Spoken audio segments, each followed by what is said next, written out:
Well, hey, Chet, it wasn't a happy day in Happy Valley for us Saturday, but it was a tremendous milestone for our next guest. And we're going to talk to him all about it. Let's welcome Ed Sirianni to Philly Press Box Radio. Ed, welcome.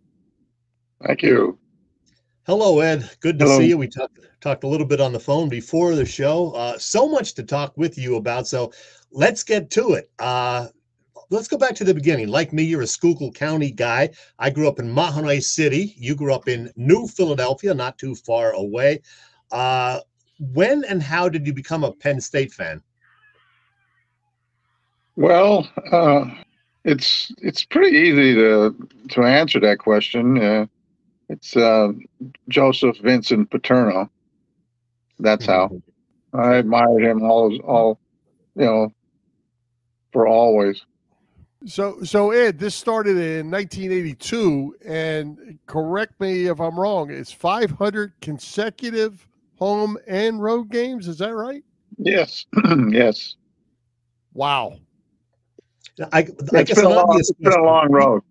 People are going to ask, what did you do during COVID? Because they weren't letting people in. So how did you get around that with your streak? I went to all the games, and I watched the game on their screen and listened to the radio. So no, the Big Ten. I talked to the Indiana. That was the first game of the year. I talked to the athletic director, and no, there's just no breaking of that rule. So Okay. they're basically asterisks. And then But you were there. Yeah. You still went to the site. That's pretty wild. Yes. Yes. Well, hey Ed, let me find it, see if I can find his. Ask Ed. This is from Kid Camden. Ask Ed, who's the best Penn State player that he's ever seen? Wow. You got a lot to choose from. Yes, I know. There are, particularly in defense, but I'd have to say Barkley. From the first moment I saw him in a running situation, I could tell he just had it. You don't you're not taught that, the feeling. I used to be a running back, and it's just something that you have, and no one's giving it to you. You just know when to jump, when to fake one way, when to fake another way, and he had it. So yeah, I would think it's Barkley. Hey, you've mentioned you've gone to 500 straight games. How about your wife Cheryl? Does she go to all the games with you? Yes, she does. There was one occasion that I had a hard time finding a away ticket at Ohio State, and in the last 5 minutes, she found one ticket, so she had to stay back, and I went in to see the game. But other than that, since we got married at the 50-yard line during the Buffalo game in 2007, yes, she didn't know anything about football, but she married into it. Wow. Yeah. Well, Ed, you've been part of the 82 national championship team, I guess, the 86 national champions, the 94 undefeated team, Yes. and some others. Favorite team, favorite player? There was other good teams besides the ones that won the national championships too. Oh yes, the 94 team was a scoring machine. Yeah. The beginning of the season was the first game was at Minnesota at the old Metrodome, and I sat there and I was looking down at the plays, and all I could see was the Minnesota defense on the ground, and our running backs just doing a moonwalk into the end zone. I didn't know what kind of a team we were going to have, but then I saw throughout the year they were unstoppable. Yeah. with the Fiesta Bowl, I believe, January 1st, 1992. You've really gotten to travel quite a bit. I showed the picture earlier. This was the game in Dublin, Ireland, I believe. Yes.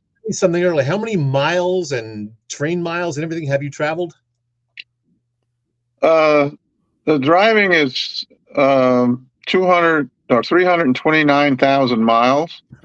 The air flights are between 14 and 15,000 miles, and the train flight's 33,905.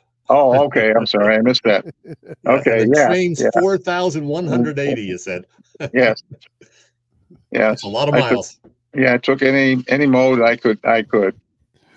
So Ed, when you say you're going, you mentioned Minnesota. Let's say Minnesota, and they're playing a Saturday noon game in Minnesota. What's your travel itinerary? When do you go? How many nights are you on the road, and when do you get back? And I assume you had a job somewhere in the last 40 years. Yes, I did. And in all the jobs and companies I worked for, the primary thing was before the season starts, I have working for each other for shifts. And if I had to be working on a Saturday, and sometimes I did, I'd have to get somebody to work for me. So that's how that went down. Yeah. And our mutual pal, Tom, tells me that for your birthday last May, he set up a surprise phone call for you from whom? It certainly was a big surprise. He came, we were all by the dining room table, and he came down the steps with his laptop, and then he put it on the table, and he says, "Now everybody look at the laptop," and there was Jay Paterno. He's wishing me my 74th happy birthday. Nice. Yes, it was. That's really cool. That's really cool. Hey, so you just mentioned you're 74. Any you slowing down any? You planning on you got plans for the next couple of years, especially a lot of travel now to the West Coast with the new big whatever conference format going on. Yes. It's at some point, sometimes if we're going to drive, I mean, it'll take us 2.5 days to drive out, and 2.5 days if we have a home game, 2.5 more days to drive back. But that's exactly how it's going to go down. Yeah. All right. So Ed, this is what happened last Saturday out in Happy Valley at Beaver Stadium. Joining us as our hometown hero is Ed Sirianni from Schuylkill County, PA. Ed is a U.S. Air Force veteran who served in the Vietnam War from 1968 to 1972. He's an avid Penn State football fan, and he and his wife Cheryl are ushers at Beaver Stadium and have been working games for over 10 years. Today's game on Veterans Day marks Ed's 500th consecutive Penn State football game. Please help us in congratulating Ed on his milestone and for his service to our country and Penn State community. You look pretty happy there, Ed. Yes, I was. I never imagined in in a million years that I'd be in that kind of an arena. No. You know, when you think about it, 500 Saturdays, 500 Saturdays in the fall, it's staggering to think of everything that goes into being able to make that happen. I wonder, have you ever heard from anyone else, not at Penn State probably, but anywhere that has that kind of streak going for any team, or are you kind of at the top of the heap? Well, I did read. I believe it was Southern Cal. He and this is a little scary, but I think he had. I think it was more than 500, and it ended in the parking lot. He died. The parking lot going into the game. Oh, yep. Wow. Yeah. Well, don't let that happen. I won't be surprised if that happens with me too, but we'll see. And we need to, speaking of unpleasant things, we need to get your take on James Franklin, who has not fared well in his 10 years as head coach against Michigan, Ohio State, and other ranked teams. We could put the numbers up, but you've been there, so you know he has not fared well. What do you think of James Franklin? Well, as everyone starts out when you speak to him, he's a fantastic recruiter. I don't know what he says to these kids, but whatever it is, it certainly works. I mean, he has the talent. You know, he can recruit the talent like nobody else that I can imagine.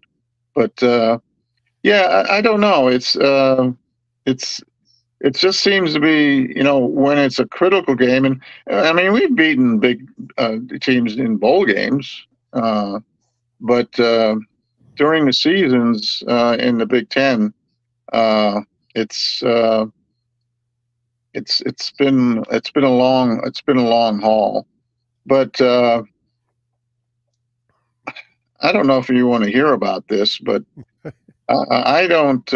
I'm no fan of the Big Ten officials. I mean, I was stationed out in Indiana in '68 and to the '72, and I witnessed what was going on there. And it wasn't matter to me because we didn't play those teams, but I saw that it was the Big Two and Little Eight, you know, and it's been the very first game that Michigan played at Penn State. It was late in the game, and I was, you know, and of course I was there, and there was a critical moment, you know, toward the end. It was a close game, and it must have been that Michigan had the ball, and then we stopped them, and the flag was thrown. And you won't believe this, but it's true. The flag was called because the crowd was too loud. There is no such penalty. Right. Yeah. You can scream as loud as you want. You can't throw anything or run onto the field, but you can scream as loud as you want. But at that point, the game turned, and then Michigan won. So, you know, hey, it's been a tough road. Hey, Ed, I want to throw at you favorite game. I think most Penn State fans would say that Fiesta Bowl win over Miami would be their number one game. Certainly mine, and I guess some others that are really close too that I attended. Where's your favorite game? You named it.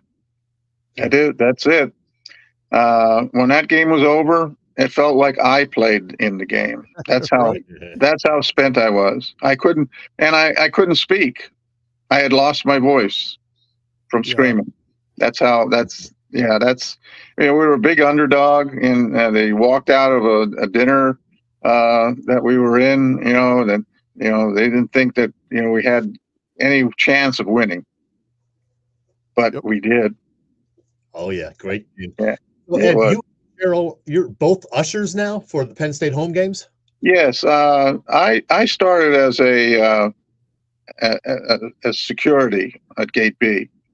The person I work with, Jeff Snyder, he took another person named Sam, and Sam didn't drive, but they went up. They did that, and then one day before the season started, I think it was 2003.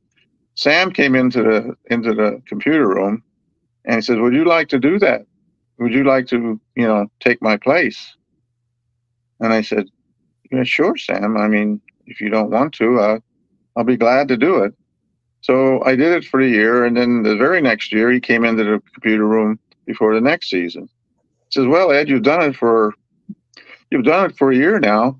Do you still want to continue?" And I said, "Sam, I will continue until you want it back or until I die." There you go. So, Here you are. and then we got outsourced, and then that's how we became ushers. Yeah, it's been about 20 years. Very good. Well, Ed, I'll tell you what, we certainly appreciate you jumping on with us. Great stories. We could probably talk for a couple hours just picking your brain about different players, different games. Sure. Thanks so much for joining us. Congratulations. Thank you for your service as well. Thank you. Appreciate that. Importantly. Yes. All right. You had fun, Ed. Thank you. Thanks, Ed.